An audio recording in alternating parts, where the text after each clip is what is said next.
Welcome to a Wednesday edition of Big Blue Kickoff Live, presented by Cadillac, the official luxury vehicle of the New York Football Giants. Thanks so much for being with us. My name is Madelyn Burke, alongside Paul Dottino. You got it right. I did get it right. It's Wednesday. It's Wednesday. This schedule for the first month or so of the season has so messed me up. I know. I saw you checking your watch like, is it? I'm telling you. Big time. Big time. But it is indeed Wednesday, October 4th. I had to check my calendar on my screen to make sure I got that one right as well. P-Dots and I thank you for being with us. The phone number here, 201-939-4513, or you can find us on Twitter at #GiantsChat. And as a reminder, you can find the archive of this show and our entire podcast network on the Giants mobile app, podcast platforms everywhere, and on giants.com/podcast. 201-939-4513. Paul, Wednesday, I think is the perfect day to turn the page, close the chapter of weeks 1 through 4, look ahead to week 5. The Giants are headed to South Beach, to Miami, to play the Dolphins, the NFL's #1 scoring offense. No easy task, but they're out there right now as we speak on the practice field getting some work in. Yeah, except it's not everybody. Not everybody. Schmitz, Thomas, and Lemieux not practicing today because of their injuries. Bellinger and Barkley limited. Barkley will take some team reps today for the first time since he sprained his ankle, so that is a step in the right direction. There are a handful of other guys who are going to get a Veterans Day off just because they're a bit sore, like Wan'Dale Robinson, for example. Right. You know, Ojulari. Again, not a setback. Coach said we're just going to give him a day off. Okay, fine. But I think the Barkley news is the most significant of all, Madelyn, because we've seen the Giants without Barkley. Yeah. You know, it's what, 5 points a game less on average, 60-something yards a game less on average. They're going to need to do something offensively, even if the defense plays as well as they did the other night, and they did play pretty darn well. Right. Even if they play that well against Miami, the offense is going to have to, do its share, or they won't win. Right. Right. You got to move the ball. You got to put some points on the board, because no matter how much the defense stops, at some point, if you're not putting points on the board, that's going to be tough. Saquon obviously itching to get back in there. I know we talked about this last week. He was getting some work in the practice field. Didn't get quite enough to be able to be good to go in week 4 at home on Monday Night Football. But I know he said he's feeling good. He's feeling eager to get back on the field. This is why they were so cautious with him. Because they need Barkley to be Barkley. Right. And it's got to start this week. Right. Okay? If he gets on the field, they can't have 10 carries for 35 yards. No. Barkley gets out there. They're going to need 18 to 20 touches, 25 touches, and he's going to have 100 combined yards from scrimmage. He's got to be that guy. Because this offense right now, with the banged-up offensive line the way it is, and the fact that they haven't been able to muster a running game, is not commanding any respect from opposing defenses. That puts you behind the 8 ball before the game is even kicked off. Yeah. Yeah, you got it. I mean, the threat of the run. I mean, you talk about the origination of the game of the National Football League. The old school NFL before the merger was 3 yards and a cloud of dust. Run the ball, run the ball, run the ball. Then, of course, the AFL comes along, airing it out and change it up. I like how you light up talking about vintage NFL football. Few things spark joy in Paul Dottino, talking about the good old days. Now it's 3 carries and a whole bunch of little rubber pellets. Yeah, exactly. No more clouds of dust. No more clouds of dust. Clouds of rubber pellets kicked up in the way. We talked about Brian Daboll, of course. Giants head coach Brian Daboll spoke to the media earlier this morning, mentioning a few things. Of course, the availability of some players in the practice field. We saw Wan'Dale Robinson, like you mentioned, is going to be getting some rest. He's still recovering, or not recovering, but he's come back from that ACL. They're easing him in. They're getting him some solid work in these games. But another player that Brian Daboll said expects to play more against the Dolphins is one Sterling Shepard, who we haven't seen a lot of so far this season. Coach says he's part of a bunch of packages that they just did not get to use last week in the matchup against Seattle. Also mentioning that Hawkins, by the way, who got very little burn against the Seahawks, again, part of certain matchup packages, but this is not a secret. Right. We've been telling you this since training camp. The Giants are going to be a matchup team. So there will be some weeks where guys are just not going to get as many reps. And they need to understand that as a professional, that this isn't personal. We've got some strategic things going on, and sometimes you're going to play more than others. I will say this. it's very encouraging to this point that guys like Hawkins and Banks, the younger fellas, Schmitz and so forth and so on, have approached their jobs with the utmost of professionalism and of maturity. You never heard a word out of Hawkins last week. Right. And he must have known going into the game that, okay, these packages are probably not going to work for me. I probably am not going to see a lot of time. Never gave a hint of it. And then after the game was over, you never heard a word from him. That's what you need in a situation like this. You don't want anybody chirping about their discontent, if they even have any. Well, and that's the thing. You see all these, slogans on the wall, and how much does that mean? But this Giants team, the 2023 Giants, wears shirts that said "We over me," and there are some guys that are absolutely emblematic of that in that regard as well. It's okay. What is good for the group over what is good for me? I, of course, want to be out there. I want to be contributing to this team. But if this is the decision that the coaches make that think this is going to put us in the best position, I understand that, because we, the group, is greater than me in those moments. Another thing that Dable mentioned is that Eric Gray will be going back to being the key punt returner this week. We saw last week that, after he muffed that one, they tried a Dory Jackson back there as well. It felt like the Giants were getting more fair catches than any burns on those punt returns last week. Well, the problem with what I see is that if you're going to make the change in punt return game, I would put Sterling Shepard back there. He's a veteran. He's handled it before. He's done it a lot during practice. I don't know why they put a Dory Jackson back there. That was a problem for me, especially if they were only going to try to fair catch the ball. Well, he didn't even do that. Yeah. He just let the ball bounce and flutter away. I did not understand that one. Look, I don't have to agree with everything the coach does. I'm sure he has his reasons for it, and that's fine, because he gets paid a lot more than I do, and he needs to make those decisions. So I'm not going to be overly critical of it. I would only say that's not the choice that I would have made. That's fair. Having said that, Gray is getting the ball back this week. Right. And this is something that the rookie didn't do a lot in college. In 4 years in college, he was in the return package less than a dozen times. Yeah. So this is still a new skill set for him. This is still a new aspect of the game. But of course, he's rising to the occasion to try to do what they're asking of him. Seattle's punter has a little bit of a different twist and spin on the ball. And Daboll even cited that as being problematic. And when they saw that the first time, then they decided, okay, let's get a veteran back there, and they went with a Dory Jackson. But not every punter is going to have certain spins and rotations that can almost, I don't want to say knuckleball-like, but can cause a different type of flutter. Right. And if you really don't have the kind of comfort zone and experience at catching all kinds of punts, you're asking for trouble. Right. Right, because the angle, the way it bounces, the way it lands, all of that is different. The return game is a special part of the game. That's why they call it special teams. It's a unique element.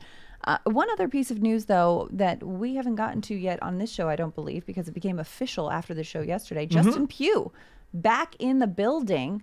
Justin Pugh signing with the Giants practice squad. And, he said recently on his own podcast, hey, the Giants aren't guaranteeing me a thing. I'm going out there. I'm going to prove it and bet on myself and feel like 10 times out of 10 that's going to work out for me. So that's where we sit. I'm headed to New York. I'm excited to get there.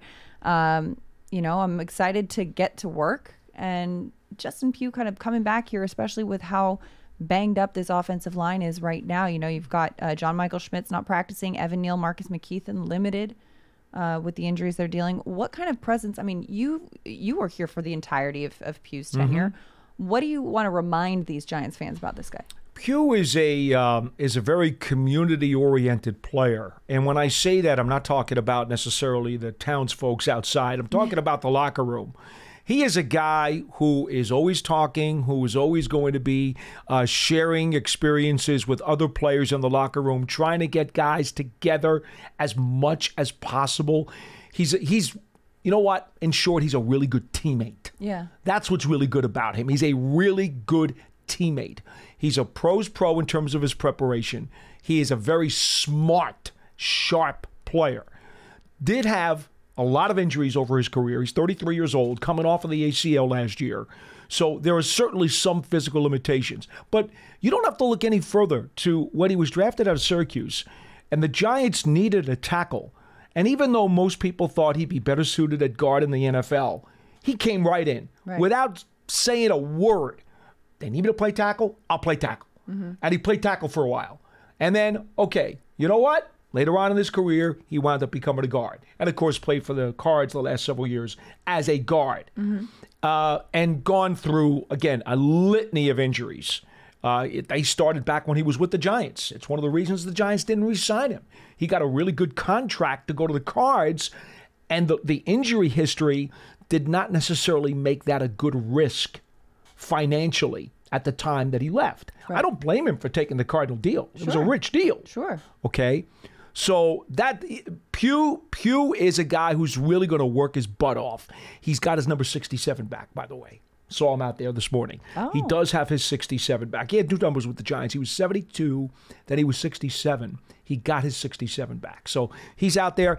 Coach says he is not going to be ready to play this week. No. So don't even ask us, okay? He's practice squad for now, and at some point they'll ramp him up and then consider if he belongs on the 53. Right, because he's taking a step away from the game for a little bit, and he said he knows that he's got to work his way and prove that he could play and prove that he can play on Sundays and get back into game shape a little bit, which takes time. You can't rush that for a guy, especially a guy who's 33. ACL. I mean, look, Madelyn, the first thing he's got to be able to do is get through some practices and then not be in such serious pain the next day or be so rusty or be so out of shape with conditioning that he can go out there and at least have a couple of practices in a row. We don't even know that right now.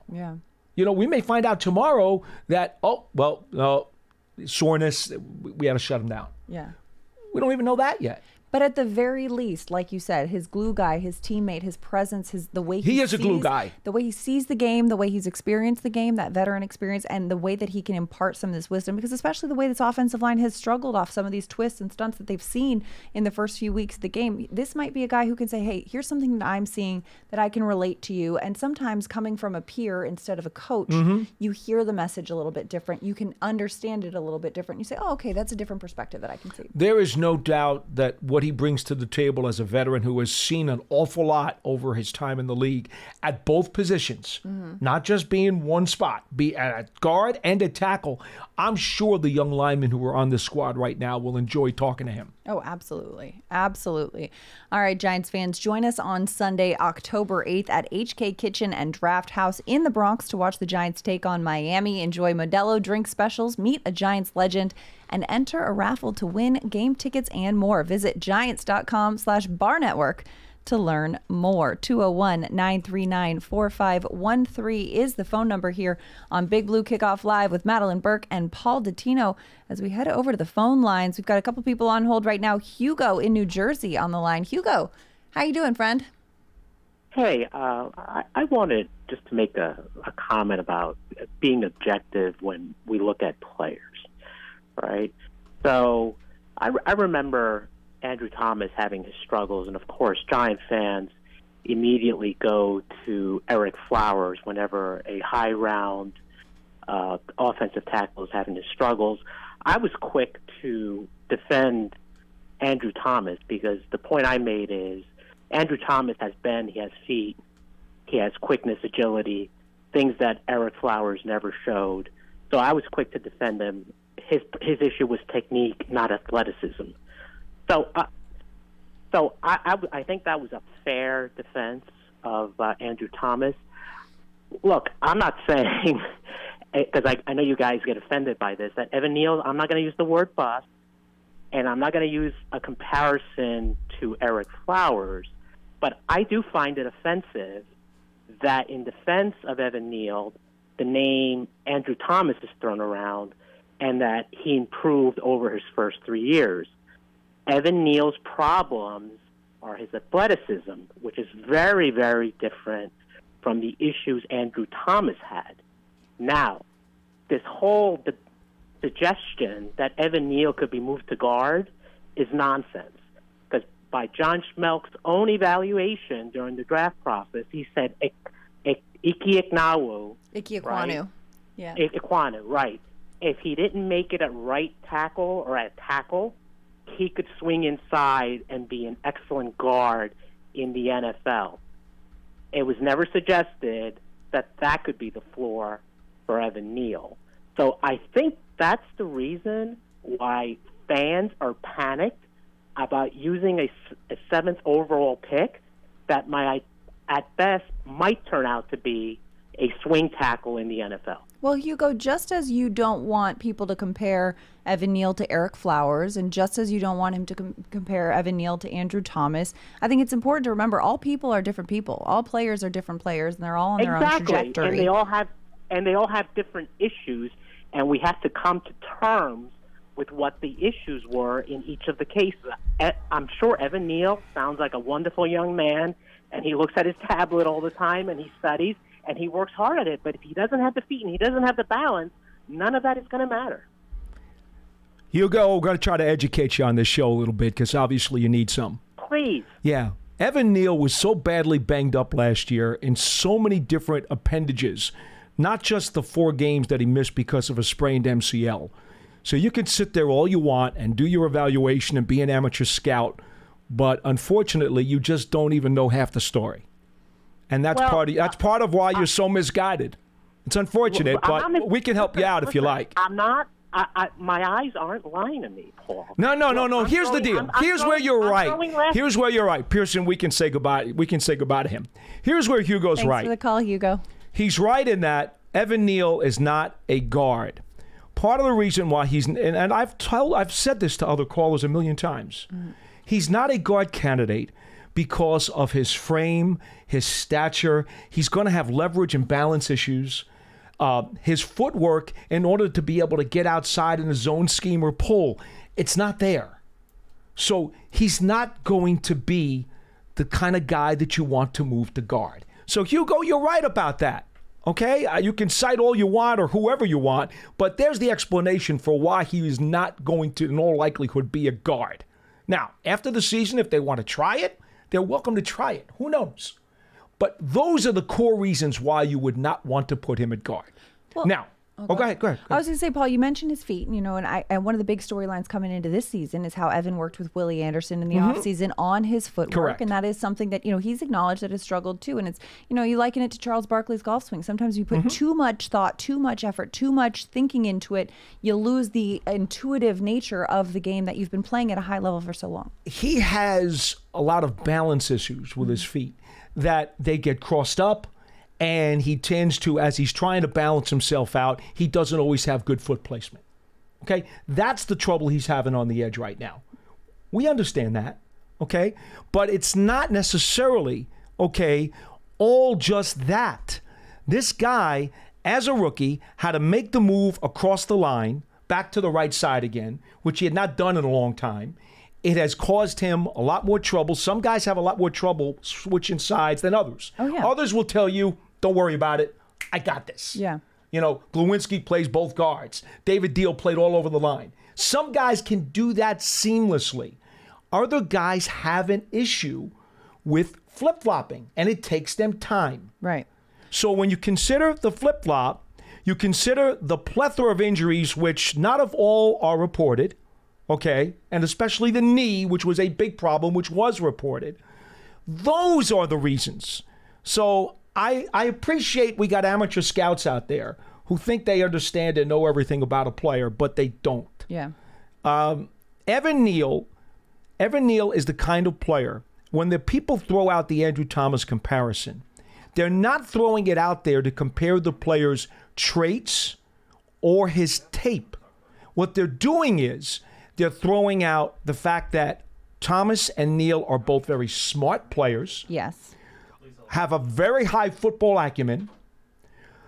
They are both very big and strong. They're certainly not undersized tackles at all. And the other part about this is work ethic. Yeah. Tremendous work ethic, desire, and willingness to learn on behalf of both players. So that's why the Andrew Thomas comparison is thrown out when we talk about Evan Neal, in addition to the fact that both players came from huge powerhouse programs, Georgia and Alabama. And just the simplicity of the fact that in year 1 to year 2 to year 3 to year 4, with that much effort and that much want to. Bingo. There is the room for growth and the trajectory for growth and the ability for growth is there. I lost patience with Hugo because he's a better caller than that. He's smarter than that. And he just really whiffed on this last phone call. And I'm just really surprised because I think we have done a great job over the course of time of explaining what Evan Neal's status and what his situation is. And Hugo just totally went off the wall there. Well, he was out of bounds in the sewer. And I think one thing that people don't take into consideration enough is, switching from the left side to the right side is a tricky enough scenario to do. For some guys, it can be tricky. Doing that while transitioning to the NFL, while fighting through a lot of injuries, is a tough thing to do. Think about the things you do in your daily life. If you brush your teeth with your left hand for the day, it feels so weird. It's like, I don't even know how to brush my teeth anymore, right? There's certain things that you do that you think, oh, wow, this seemed so easy on this side. And then now suddenly I can't do this without being super mindful and thinking about every element of it in a way that felt intuitive with my other hand. And so when you think about the way from the left side of the line to the right side of the line, it's mirroring every action. There's a lot of things that you do with this hand, that you do with that hand, that you do with this foot, you do with that foot, and it takes effort. That would be, to me, the lowest priority on the list of reasons, because as a pro who has devoted his time and effort into making this a career and is going to make a good living at doing it, you need to overcome that. You need to overcome that. Sooner rather than later. Absolutely. Okay. But what I'm saying is he's only played 17 regular season games in 2 years. Right. But the struggle or a year and a half that we saw last year of him trying to overcome that while trying to fight through injury, that's got to be hard to do. Considering that he does have some balance footwork issues. Right. So for him, the transition to the other side is going to be a little more difficult than it will be for others. Right. So if my demeanor was a little bit nasty to you, Hugo, I apologize, but I think better of you. Okay? I hope we have at least explained it to you so you have a better understanding next time. Hey, Giants fans, make sure you go and subscribe to the Giants Huddle podcast. It features long-form interviews with Giants players, coaches, and front office staff, past and present. Plus, hear from the best analysts covering Big Blue and the NFL. Search for Giants Huddle and subscribe on your favorite podcast platform or go to giants.com/podcast. And don't forget, if you are on Apple Podcasts, leave a 5-star positive review for all of our Giants podcasts. 201-939-4513 is the phone number. On with Madelyn and Paul on Big Blue Kickoff Live. Thrilled to welcome in Coach Marvin from Delaware calling in today. Coach Marvin, how you doing on a Wednesday? I'm okay. How you doing, Madelyn? Doing well, thank you. How you doing, Paul? All right, Coach. Bring it now. What do you got for us? You guys explained that excellent. You and Madelyn did a good job with Evan Neal, especially the key thing you said, 17 games. I mean, the guy's, what was he, the 6th overall pick? 7th, yeah. 7th? 7th, Give the man a shot and let him grow into his position. He's not the only one having issues on that line. There's other guys out there having issues. They just got to work more and more together. And that's the way I would approach it, the team, because I felt like I was coaching this past week, because after the game, I'm here in Delaware and Philadelphia land, and I'm wearing Giant stuff. Very tough on me right now to answer some of the questions people are asking. But I answer them in the best manner I can. But I think the issues is I wanted to know how you feel about both of you feel about this. Do you feel it's the play calling or is it execution of the plays? It's the problem. Depends on what side of the ball are we talking about. Offensively. Offensively, well, you can talk either one of them. You can talk either one of them. Well, I thought the execution defensively was so much better last week, Coach Marvin, because against Seattle, I will tell you this. When you talk about the 281 yards they gave up, 3 of 12 on third down, 2 of 4 in the red zone, I mean, the defense was really solid. If I'm telling you right now, if the Giants can put up that kind of defensive performance, they'll win 3 of the next 4 games. Right, and outside of that Noah Fant 51-yard run where there was a couple of there was a busted play. But outside of that, the tackling was exceptionally better. Wink Martindale said, "Hey, watch us on Monday night," and he was right. The tackling was better. There was a lot of improvement. Yeah, so was better. Yeah, so execution-wise, talking defense, execution-wise, it was significantly better and much closer to what this team should be. Right. So I'd like to believe. Unfortunately, it took them this long to get it kind of right, that the defense is kind of right now. Well, now the offense has to pick up its end. I will say it's not only an execution situation, and obviously the moving parts and not having Barkley is a bigger problem than anybody could even imagine. Let's not undersell that. But the other thing for me, Coach Marvin, I thought the last 2 weeks, if it were me, I would have been much more aggressive, throwing the ball, opening things up early before the other team had a chance to dig in their heels defensively. That's probably the way I would have gone. Now, they have reasons not to do it. I get the fact that the line doesn't protect real well. My feeling is if you're going to take some deep shots down the field, do it in situations that are more favorable to you. Instead of waiting till you're behind or you've proven that you can't run the ball or you're in 3rd and long. Right. Why not start taking some deep shots early in downs, early in the series, while you're not behind on the scoreboard? You got a better shot then of hitting a big play. Right, because I mentioned that a few weeks. Yes, I mentioned that a couple of weeks ago of taking longer shots early in the game. Those plays are changing and they're getting out of the game plan because they've fallen so far behind. Right. I'm seeing on my side, I'm seeing a lot of mistakes, the turnover mistakes. No doubt. It's just not flowing. It's just not flowing right. And my thing is why I say that we talked about the tackling. The tackling was a lot better other than that touchdown by Fant down the sideline. I saw, again, arm tackling, leaving your feet. So when you're missing, you end up on the ground, and he's still running. But my thing is, in this situation, what I would probably want to do is get the team together and tell them, this game, the game itself, not the people that run it, the game itself within the lines, it doesn't even care what color a person is. It doesn't care how much money a person's making, and it doesn't care what religion you are or what issues you have outside the field. Or how much you heard at that given time either. Right. So the best people on the field has to play. And I've had this speech before, and I tell them, especially in the beginning of the season, if you cannot take criticism, I can't teach you. I can't teach you at all. There's nothing I can do for you if you can't take criticism. So my team, I always have to be critical of them because it's like raising their own kids. And I would tell that to the parents. If you have an A student and he's giving you C and D performance, what are you doing to him?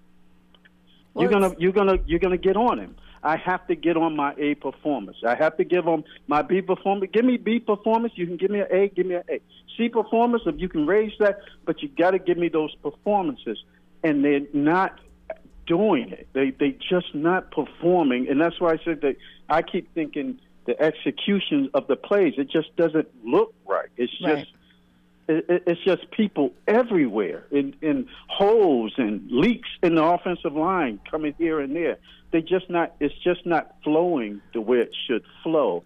And I would make it personal to the players. I would let them know, you're going to have to play better, and I'm going to have to criticize you for the way you play, and you're going to have to take it. Some people don't like that. Coach, but two things. You got to take it in this game. Two things I want to respond to exactly what you said. First of all, after the game, Dexter Lawrence in the locker room said, hey, we as leaders are going to have to light a fire here, and we're going to have to say things, and we can't worry about some feelings. We can't worry about that. Right, exactly. Can't worry about hurting guys' feelings. We're going to have to say what's got to be said.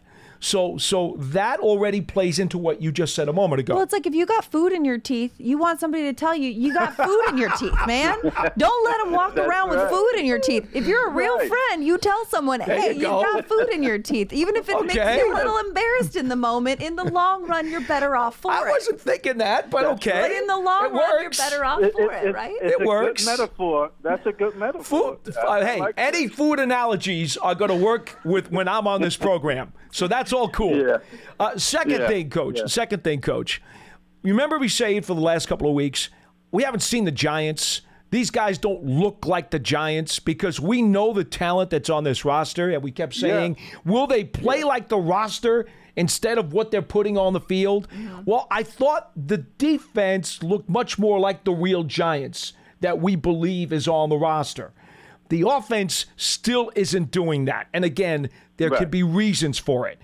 Let's get 26 out on the field in Miami. That's going to make a huge difference in itself. But even without, in the preseason, the one series we saw with this starting offense in the preseason, they were moving the ball down the field. They were getting some motion. They were creating separation. And yes, that was in the preseason, but still it was ones versus ones in that game. I know. So where is that level of execution? And this week, I do think that we saw this team's offense ability to move the ball down the field so much more. They just weren't able to close it out. They weren't able to convert. That 4th and 1 on that opening drive, I love going for it, but it was a killer because it took a little air out of the balloon. You're not. Agreed. This offense has not played with a lead all season. They haven't played with a lead all season. That would have been the opportunity. I love that 4th down call. I do love the call. It didn't work. I do love it, but he had to go for it. I know, but that's the other thing too. It's like this is a play that the rest of the league has been executing with ease. I know. Philly executes with their eyes closed. So how is it? Yeah.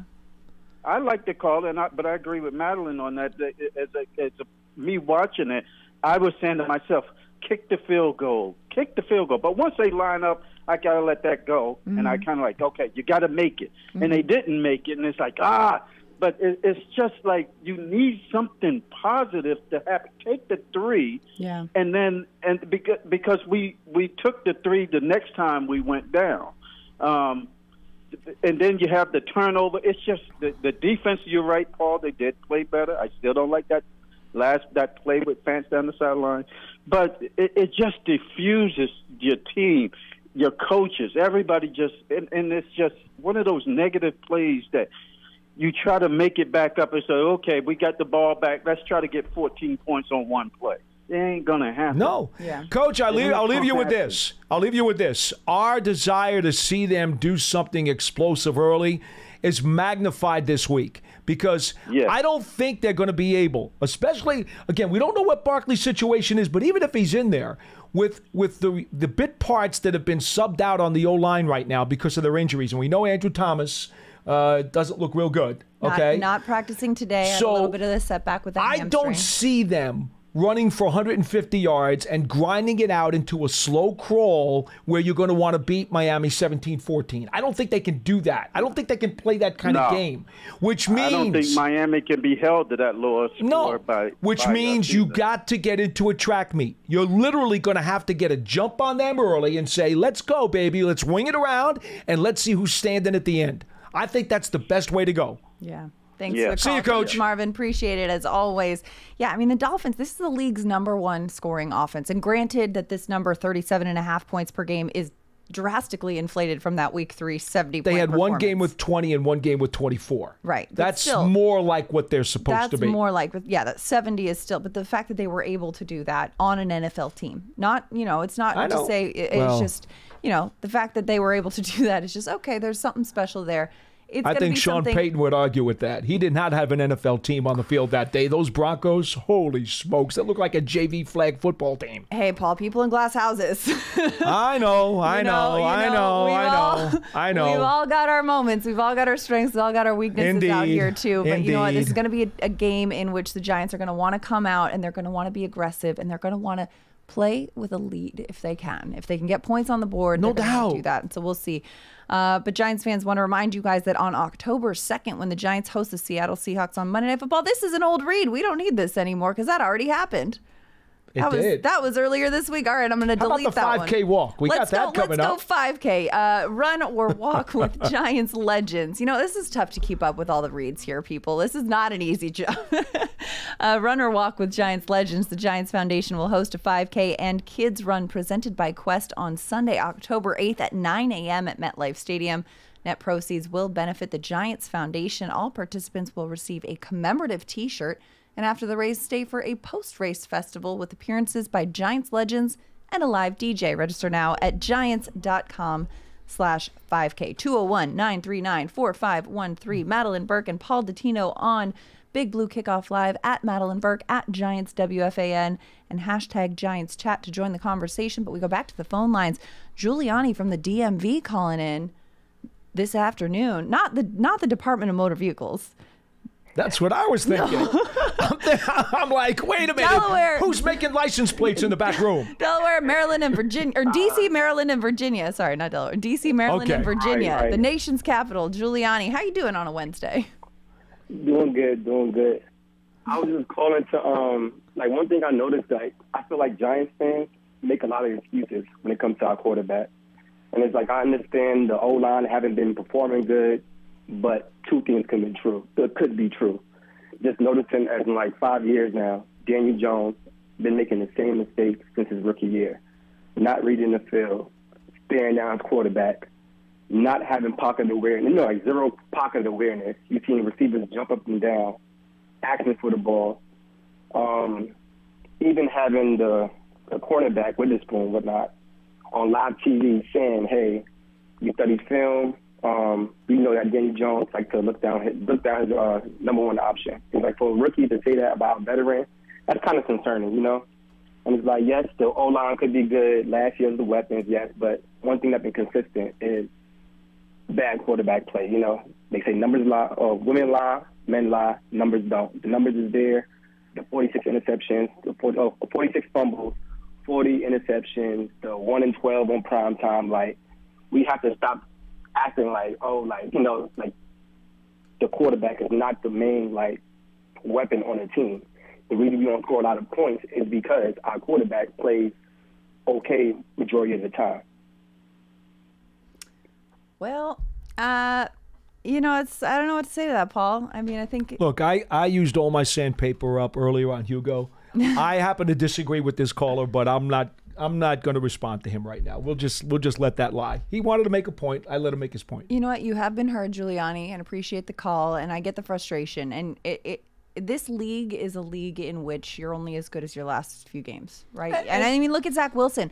Joe Namath out here today saying, oh, you know what? I take it back. 2 weeks ago, this man was screaming from the mountaintops of how disgusted he was at the Jets quarterback. Wait a minute. And now he literally is like, you know what? I hope he's our quarterback for the next 10 years. So you mean Overreaction Monday's a real thing? It's a real thing. Wow. It's a real thing. It's amazing. And overreactions can happen on a Monday, on a Wednesday, on any day you choose. It's your day. Here's where we can help the caller out a little bit. You're right. Daniel Jones did not play well the other night. He didn't. He absolutely did not. And he had a poor game. And he'll tell you that. No question. Yeah. Whole offense had a bad game, and Daniel Jones was part of that. He had a bad game too. Mm-hmm. Oh, wow, he's human. He also had a career season last year, right? So one game does not make or break a man. One season does not make or break a man. Like, you cannot define this person by these small slivers of sample sizes. And if you look at the whole, you have to include the whole. You have to include what he's done this year, what he did last year, the evolution of his game.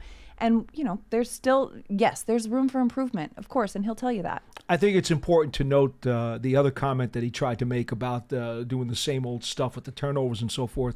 All right, so he's got 6 interceptions, of which only 2 were legit. Okay, you had one which was just a Hail Mary chuck late in the game the other day because basically, hey, we just got to make something happen. He's not concerned about his stats, so we just threw the ball downfield. I have no problem with that. That goes on his record, but that's not what you call a legitimate quarterback pick, okay? Then the other ones that were deflected. Right. Deflected and picked off. And the Witherspoon one. Not on him. The one inside the 10, no, I don't think that was deflected. No. The pick six? Yeah. The pick six, that was legit. That's a bad throw. That's a bad throw. Yeah. That's a bad throw. That's a bad throw, and he'll tell you that. That's a bad throw. He should not have made that throw. Point blank.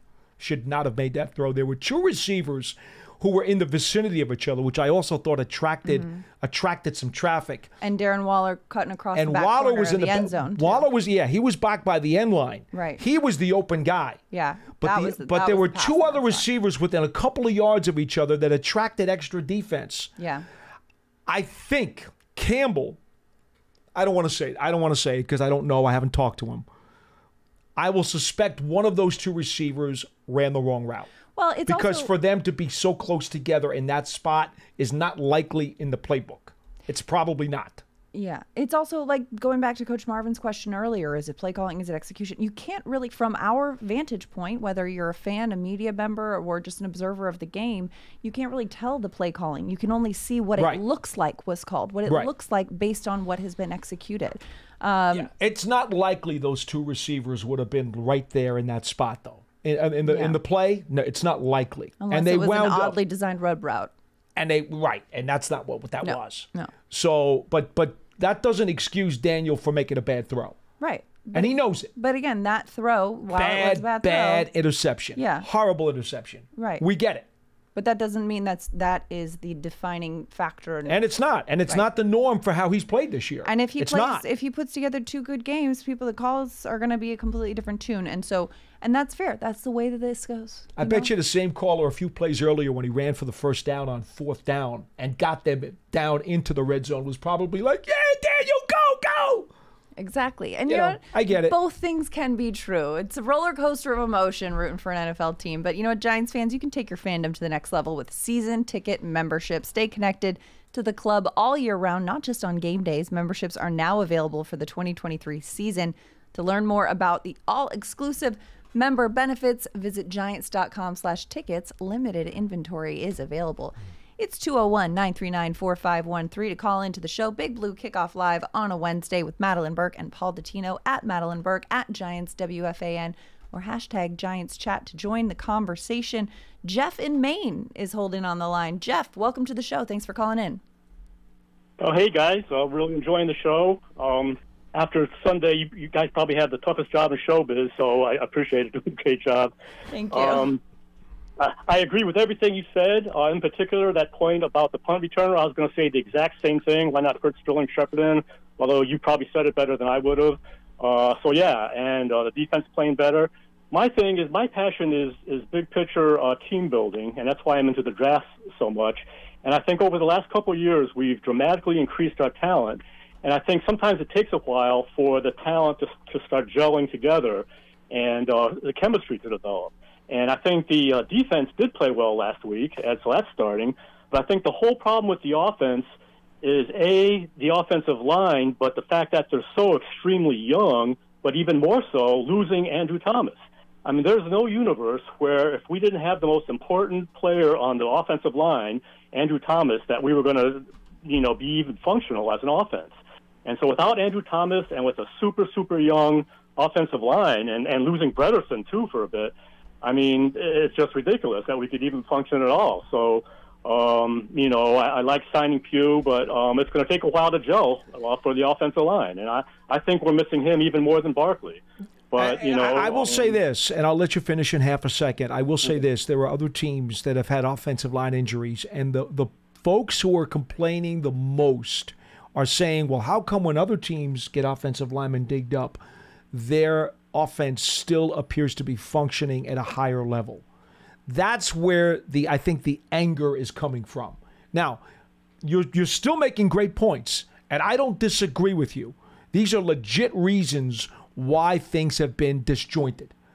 But those folks who are taking their anger to another level are using that other reasoning and saying, well, I mean, look at that. Seattle had a bunch of offensive linemen screwed up, and they still wound up scoring points. Well, in context, when you understand the big picture, did Seattle's offense really score 24 points? No, they didn't.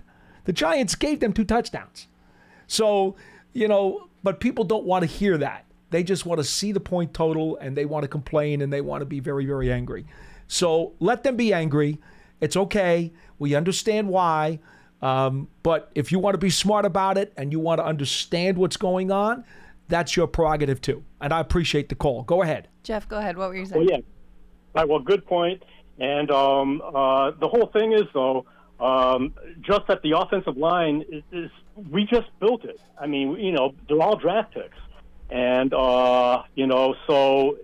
that's different than other teams. And I know that New York, is a tough place and, they expect, a lot. And you got a lot of knee-jerk reactions, that just look at the surface. But, big picture, they're going to be good. But when you rebuild an offensive line completely through the draft, it takes at least probably a year to really gel. And they're all super young right now, so it's just going to take some time. But anyway, I just wanted to say great show. You guys are doing a great job, and I appreciate it. And so thanks a lot, and keep up the good work. Thanks so much, Jeff. Appreciate the call and good points. And, patience is one of the hardest things to do, but the easiest things to preach, right? Especially when you're building something.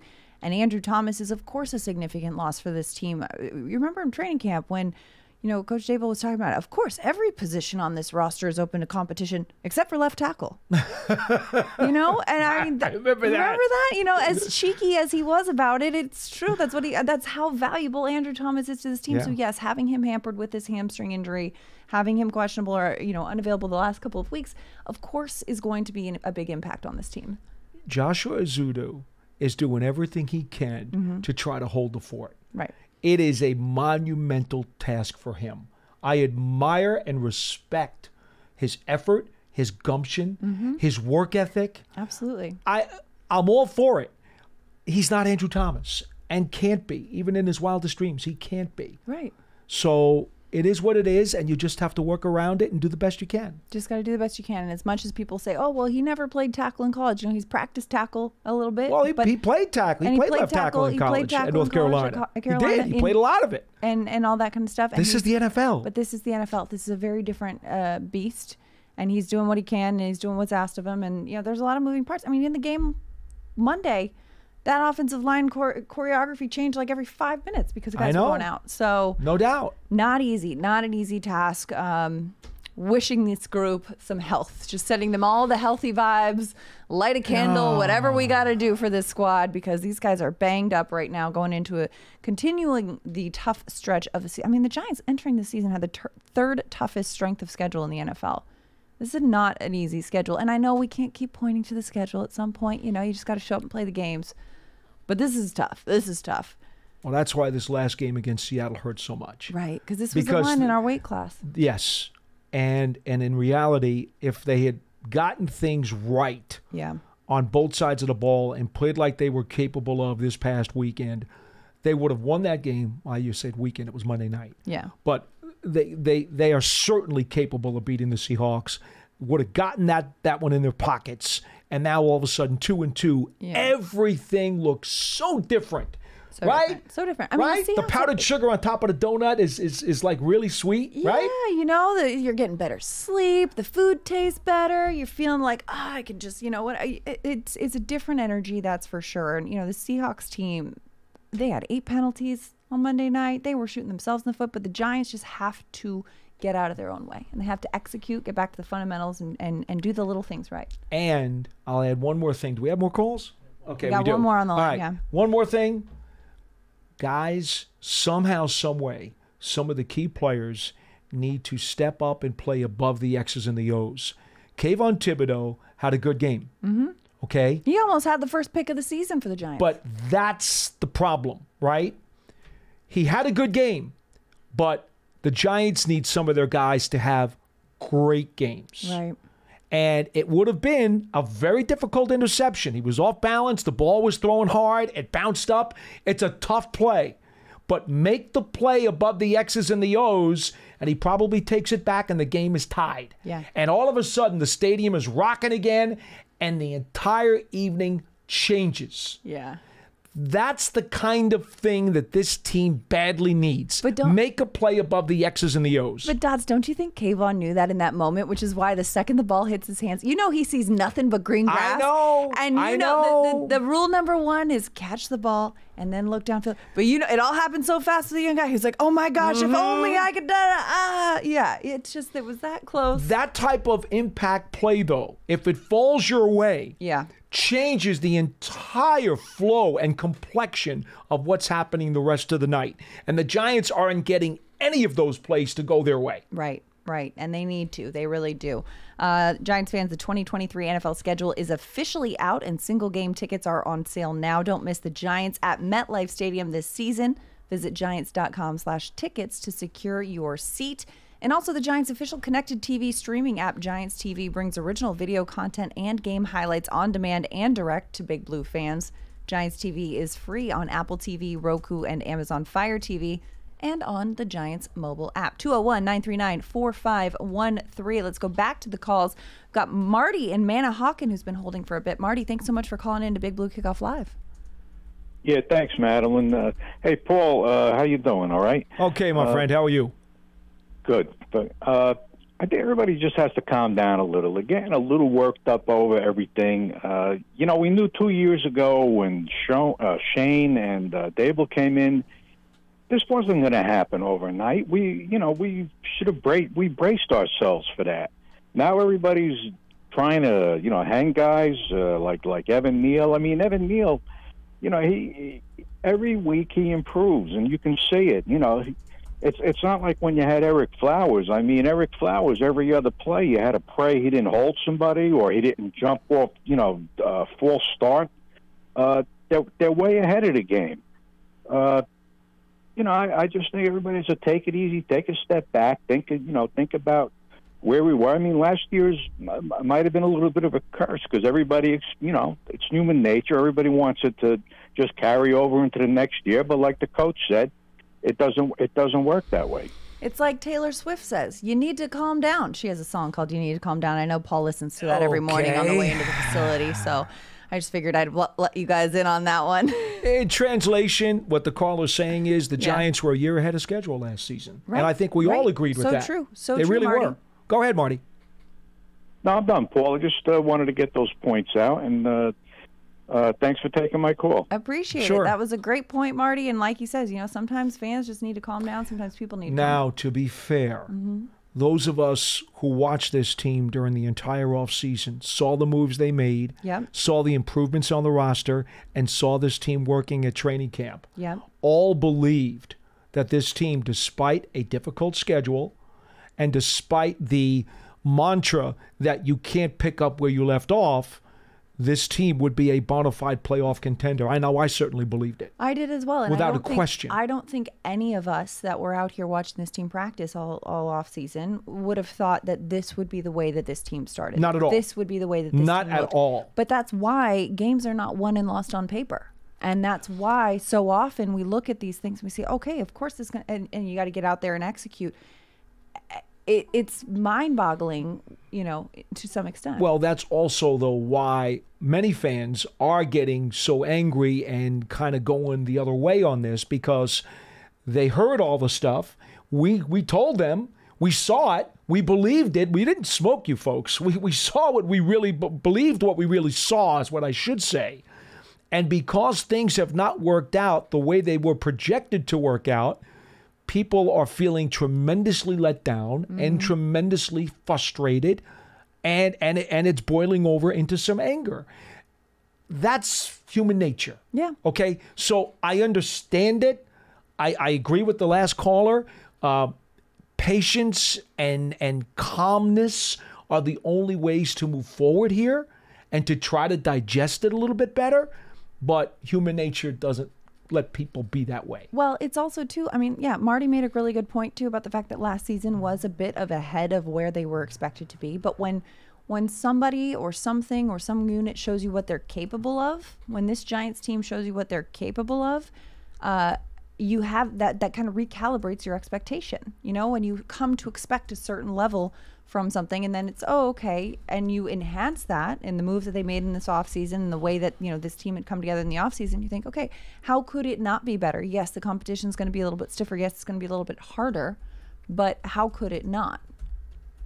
Yeah. So it's going to be a tough one. But again, we're only 4 weeks into the season. It's a tough stretch ahead. We shall see how it all works out. The Giants are out there on the practice field right now. We'll have locker room availability later on in this afternoon. I know Paul and I will be in there checking in on what the latest is.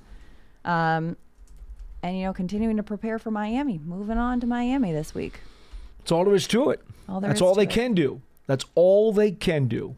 And unfortunately for the Giants, it's been a rough go to this point. But you can't, like they tell you about cornerbacks, you can't take the last bad play with you. Right. Well, this team can't take the last loss with them. They've got to start fresh. They've got to start new, because you have to build off of one win at a time. Right. Let's see them get a win this week and then see week by week by week. And then you wake up one day and you say, oh, wow, look at the record. Gee, it wasn't what we thought it was going to be. Yeah. That's all you can do. Exactly. It's all you can do. One day at a time, one play at a time, one game at a time, one win at a time. Hopefully starting Sunday in Miami. But regardless, we will be here all throughout, keeping you up to date with all the latest Big Blue news. Giants.com, Giants social media, Giants podcast platforms everywhere, all of it. Thanks so much for listening today. I think that's our show, Dots. That's it. That's a show. Thanks for listening to today's episode of Big Blue Kickoff Live, which is part of the Giants podcast platforms everywhere and giants.com/podcast. Let us know what you think in the comments below. Like, comment, subscribe, all of it. We'll see you next time.